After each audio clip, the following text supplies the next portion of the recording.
యెషయా గ్రంథము 40వ అధ్యాయము 31వ వచనం. యెషయా 40 అధ్యాయ 31 వచనం. యెహోవా కొరకు ఎదురు చూచువారు నూతన బలము పొందుదురు. వారు పక్షి రాజుల వలె రెక్కలు చాపి పైకి ఎగురుదురు. అలేక పరిగెత్తుదురు, సొమ్మసిల్లక నడిచిపోదురు. 31వ వచనం మొదటి భాగంలో యెహోవా కొరకు ఎదురు చూచువారు. 31 वचन पहले भाग में क्या लिखा है और भगवान को कोई इंतजार कर रहा है.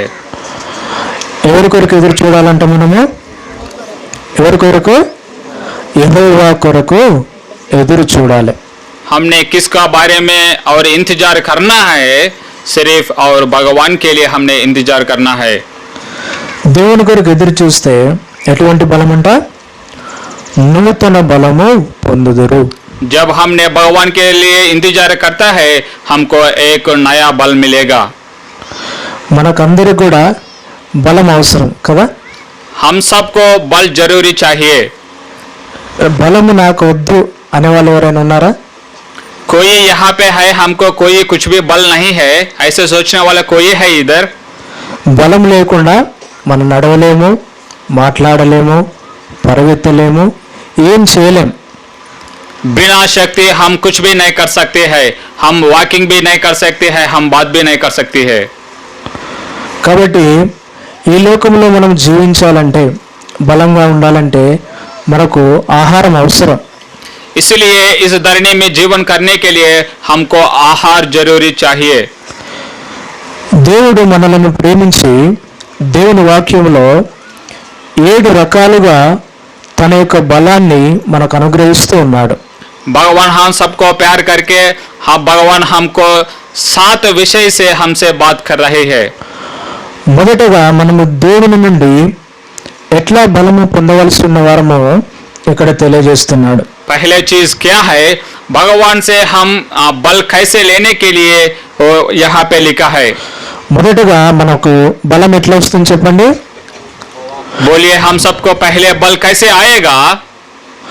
యెహోవా కొరకు ఎదురు చూచుట వలన నూతన బలము.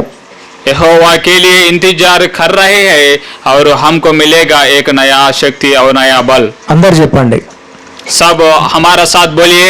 యెహోవా కొరకు ఎదురు చూచుట వలన ఎదురు చూచుట వలన నూతన బలము పొందుదురు. నూతన బలము పొందుదురు. ఇది మొదటిది కదా. మనం దేవుని కొరకు ఎదురు చూస్తే మనకు నూతన బలం ఇస్తాడు దేవుడు. जब यहोवा और यहोवा के लिए और भगवान के लिए इंतजार करते हैं जब हमको एक नया बल मिलेगा. రెండవదిగా చూడండి. और दूसरा चीज क्या है? మొదటి కొరింథీ మొదటి అధ్యాయము 18వ వచనం. पहले कोरिन्थियों पहले अध्याय 18 वचन. సిలువను గూర్చిన వార్త నశించుచున్న వారికి వెర్రితనము గాని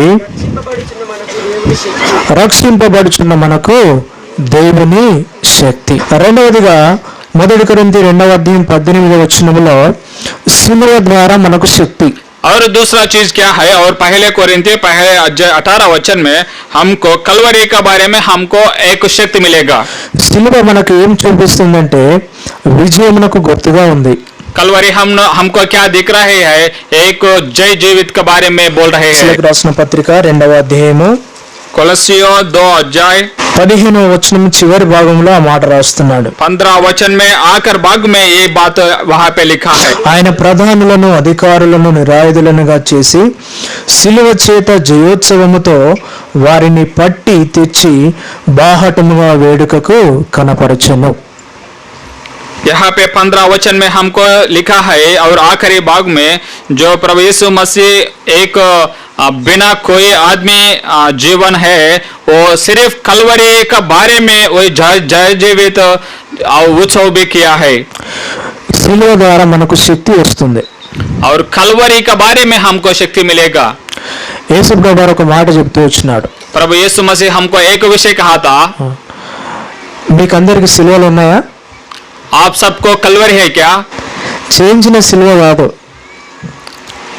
और कलवरी का मतलब हमने खुद से करते हैं ना, वही कलवरी नहीं है। ఇది మెడలో వేసుకునే సిలువ దండ కాదు.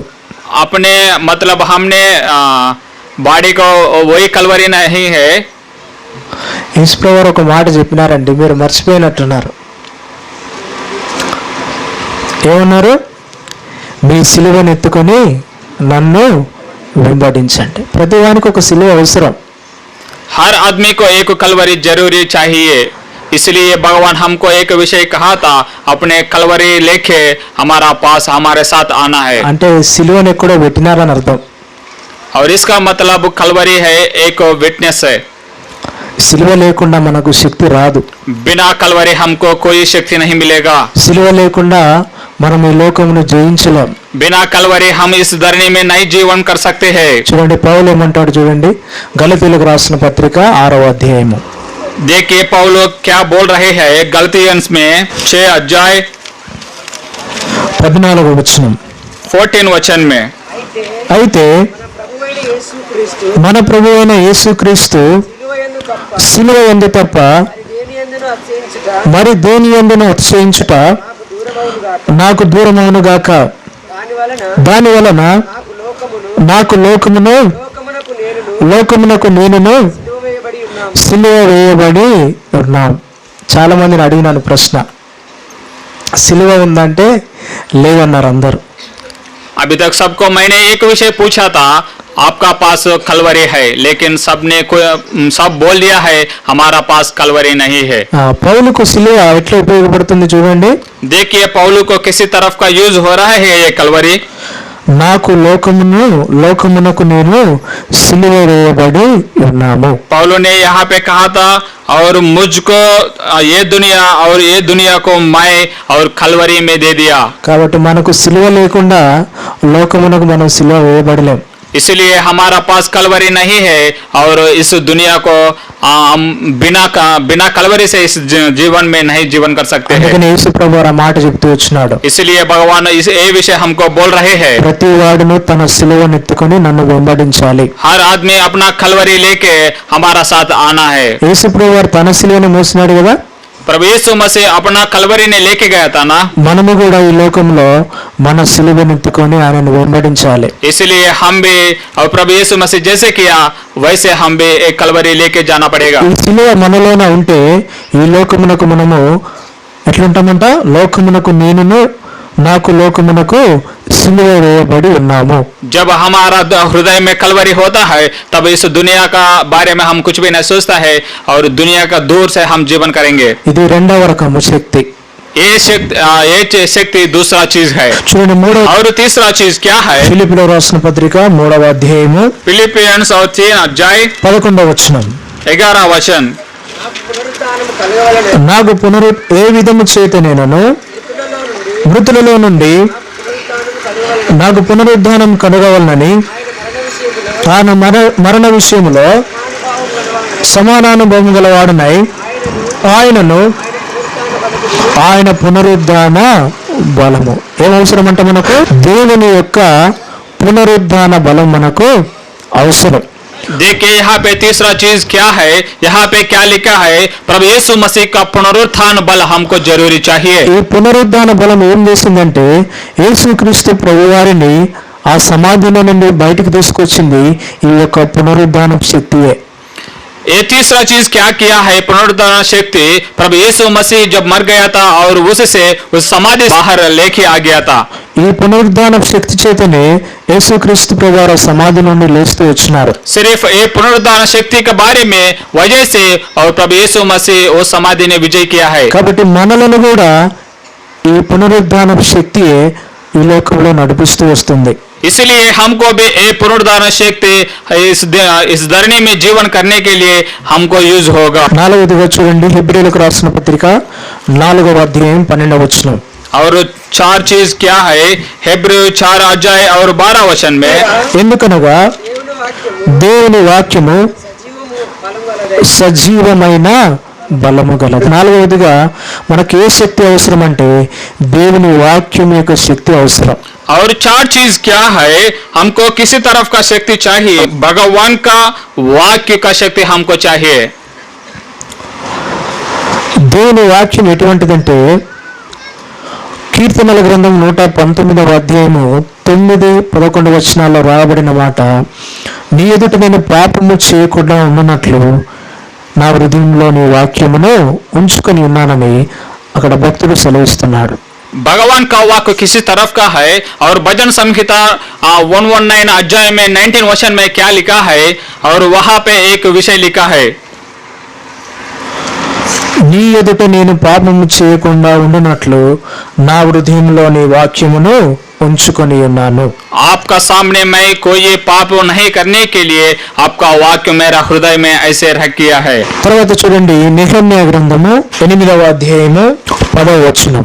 నెహెమ్యా 8 అధ్యాయ 10 వచనం. మరియు అతడు వారితో ఇట్లనేను, అదండి మీన మాంసము భక్షించుడి, మధురమైన దాని పానము చేయుడి, ఇదివరకు తమ కొరకు ఏమీ సిద్ధం చేసుకొనని వారికి పంతులు పంపించుడి, ఎలయనగా ఈ దినము మన ప్రభువులకు ప్రతిష్టమాయను. మీరు దుఃఖపడకుడి, యెహోవా యందు ఆనందించటం వలన మీరు బలమొందెదరు. తర్వాత బలము ఎట్లా వస్తుందండి? యెహోవా యందు ఆనందించటం వలన మీరు బలము నందుదురు. और दूसरा चीज क्या है, और दूसरा शक्ति क्या है? सिर्फ और भगवान का सामने हमने खुश हुआ तो और उसी तरफ का शक्ति हमको मिलेगा. కొందరి జీవితాల్లో ఎటువంటి ఆనందం ఉండనే ఉండదు. हमको मालूम है और कुछ जीवितों में और कोई खुश नहीं रहेगा. ఎప్పుడు చూసినా ముఖాలు మార్చుకొని ఉంటారు కదా. हर समय में उनका चेहरा में एक विचार जैसे रहेगा. బైబిల్లో మాట రాయబడుతూ వచ్చింది సామెతల్లో, और उन लोगों का बारे में और बाइबल में इसी तरफ का बोल रहे हैं, భక్తిహీనులు ఎప్పుడు తన ముఖాన్ని మార్చుకుని ఉంటారంట. और भक्तहीन हर समय में उनका चेहरा एक विचार का जैसे रहेंगे. అయితే దేవుని యందు ఆనందించే వారికి ఏంటిదంటే బలము, ఆయనలో ఆనందించడమే వారికి బలం.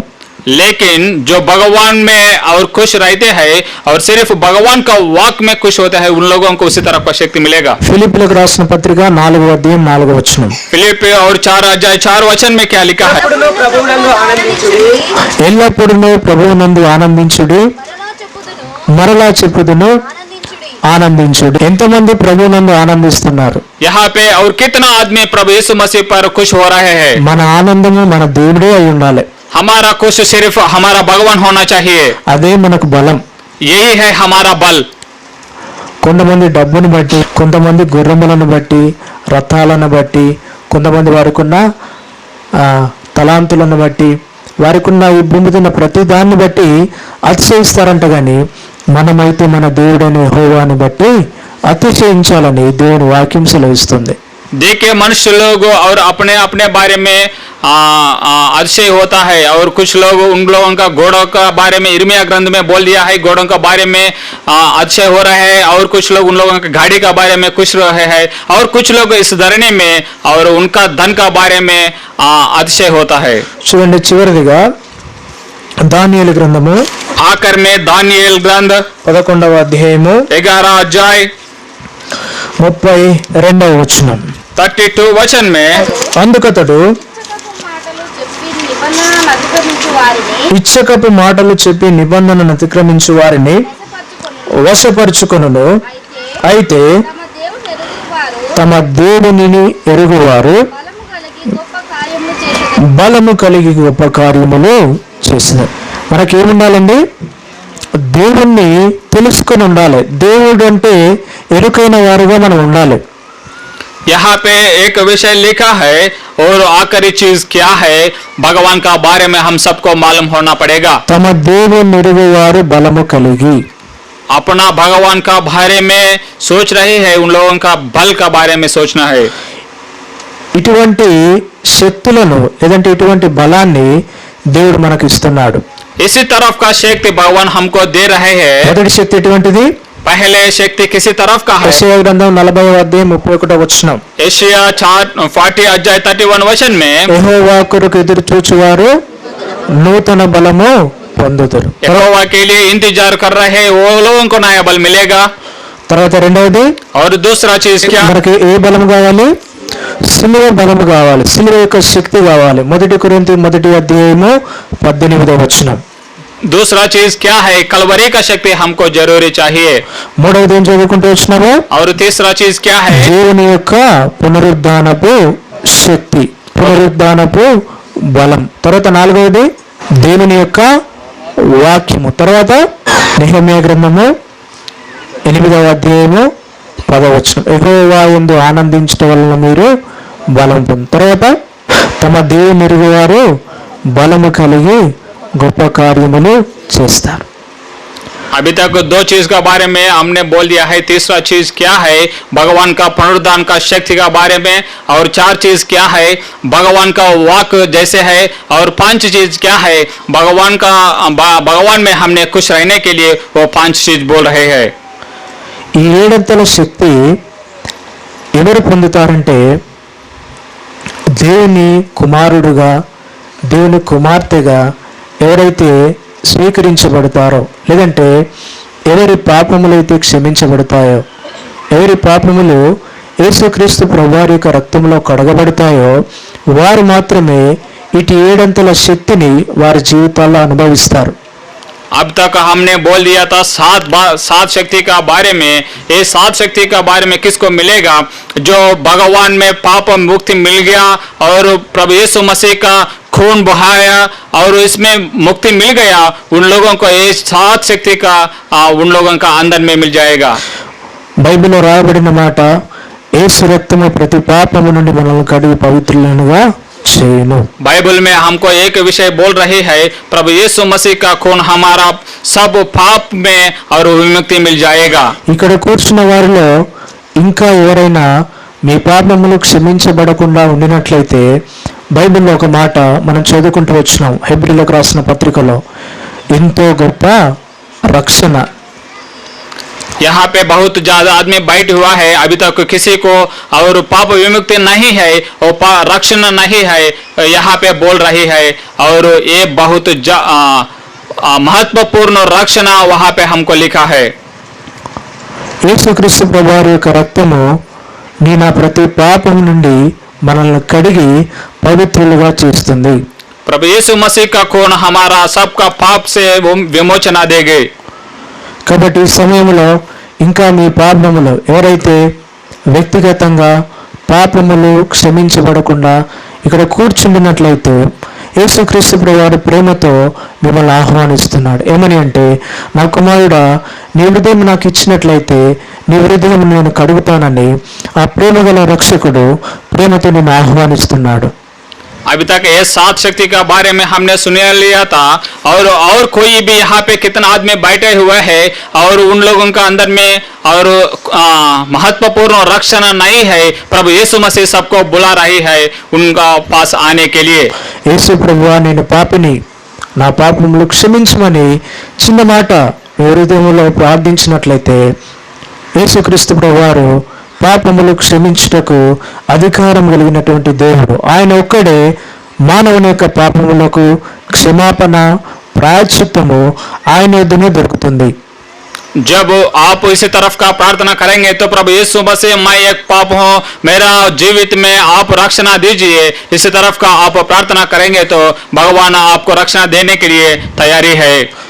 కీర్తనలు 32వ అధ్యాయం 1వ వచనంలో రాయబడిన మాట, भजन संहिता 32 अध्याय 1 वचन में एक विषय बोल दिया है. తన పాపములకు తన అతిక్రమములకు ప్రాయశ్చిత్తము నందిన నరుడు ధన్యుడని అక్కడ రాయబడుతూ వచ్చింది. उनका पाप के लिए प्रायश्चित मिल गया है, वो धन्य का आदमी हो, वहां पे लिखा पड़े है. నీ పాపములు క్షమించబడకుండా ఉండినట్లయితే నీ పాపమునకు వచ్చే శిక్ష, దానికి వచ్చే ఫలితం ఒకటి ఉంది, అదే నిత్య నరకము. अपना पाप को विमोचन नहीं मिल गया, अपना पाप को मुक्ति नहीं मिल गया और इसका फल एक है और एक शिक्षा, बहुत ज्यादा शिक्षा होता है. పాపం వలన వచ్చు జీతము మరణము. అయితే మన ప్రభు అయిన యేసుక్రీస్తునందు ఏముందండి? నిత్య జీవము. पाप जब पाप से आती है उसको फल एक मरण आएगा और इसलिए हमारा पाप जीवित छोड़ना है. నిత్య నరకం మంచిదా, నిత్య జీవం మంచిదా? చెప్పండి. सभी सोचिए. और हमको 2 चीज है, एक स्वर्ग है, एक नित्य नरक है. ఆ నిత్య నరకం నుండి తప్పించడానికే ప్రభు అయిన యేసుక్రీస్తు వారు మానవునిగా 2021 సంవత్సరముల క్రితమే ఈ లోకంలో జన్మించినారు. हे नित्य नरक से हम सबको निकलने के लिए प्रभु यीशु मसीह और 2020 साल के पहले हमारा पास आ गया था। इन हमारा पाप के लिए, हमारा मुक्ति के लिए आ गया। పరిశుద్ధమైన బైబిల్ గ్రంథంలో ఈ విధంగా రాయబడుతూ వచ్చింది, రక్తము చిందించకుండా మానవుని పాపమునకు క్షమాపణ లేదు. और परिशुद्ध बाइबल इसी तरफ का बोल रहे हैं, और खून नहीं बगाया और हमको पाप विमोचना, पाप मुक्ति नहीं मिलेगा। కాబట్టి ఈ క్షణమే మోకరించి నీ పాపములు ఇంకా క్షమించబడకుండా ఉండినట్లయితే, యేసు ప్రభువా నేను పాపిని, నా పాపములు క్షమించమని చిన్న మాట నీ హృదయంలో ప్రార్థించినట్లయితే, నీవు దేవుని కుమారుడుగా, దేవుని కుమార్తెగా దేవుడు నిన్ను అంగీకరిస్తాడు. इसलिए इस समय में किसको पाप विमोचना नहीं मिला है, आप सभी लोग को आपको मुखों से एक विषय बोल दो, प्रभु यीशु मसीह मैं पाप हूँ, मेरा पापों से आप मुक्ति दीजिए। इसी तरफ का प्रार्थना करेंगे तो भगवान आपको विमुक्ति देगा। పరలోక రాజ్యానికి వెళ్ళాలి అంటే యేసుక్రీస్తు ప్రభువారు ఒక మాట చెప్తూ వచ్చినాడు, నేనే మార్గమును, నేనే సత్యమును, నేనే జీవమును, నా ద్వారానే తప్ప ఎవడును తండ్రి యొద్దకు రాడు. स्वर्ग को जाने के पहले प्रभु यीशु मसीह हमको एक विषय कहा था, मैं हो मार्ग, मैं हो सच, मैं हो जीव। इसलिए सिर्फ भगवान का द्वारा हमने जा सकते हैं उधर, और बिना भगवान नहीं जाएंगे हम। కాబట్టి ఈ మధ్యాహ్న కాల సమయంలో మార్గమైనటువంటి దేవుడు, సత్యమైనటువంటి దేవుడు, జీవమైనటువంటి ఆ ప్రభువైన యేసుక్రీస్తును నీ హృదయమునందు నీ సొంత రక్షకునిగా అంగీకరించినట్లయితే, ఆ పరలోక రాజ్యంలో ఆ జీవ గ్రంథమందు నీ పేరు రాయబడుతూ వస్తుంది. इसलिए ये मध्याह्न काल समय में, और जो हमारा भगवान मार्ग है, सच है, जीव है, और वो स्वर्ग में हमने रहने के लिए, वही ग्रंथ में हमारा नाम लिखने के लिए, और इस समय में हमने और भगवान को प्रार्थना करना चाहिए। కాబట్టి యేసుక్రీస్తు ప్రభువారు లేకుండా ఈ స్థలాన్ని విడిచిపోవద్దని ప్రేమతో మిమ్మల్ని బతిమాలుతూ ఉంటున్నాం. इसलिए ये मध्याह्न समय में आप सबका सामने मैं एक विषय बोल रहा हूँ, बिना भगवान आपका हृदय में नहीं है तो आप इस समय और इस स्थल नहीं छोड़ना है, और आपका दिल में भगवान जरूरी रहना है। ప్రభువైన యేసునందు విశ్వాసం ఉంచినప్పుడు నీవు రక్షించబడతావు, నీ ద్వారా నీ కుటుంబం కూడా రక్షించబడుతుంది. जब प्रभु यीशु मसीह पर आप विश्वास करते हैं और आप भी रक्षण दे देगा, आपको रक्षण मिलेगा, आपको परिवार को भी रक्षण मिलेगा। యేసుక్రీస్తు వారి లోకానికి వచ్చింది కూడా దాని కొరకే. प्रभु यीशु मसीह इसीलिए इस दुनिया को आ गया है।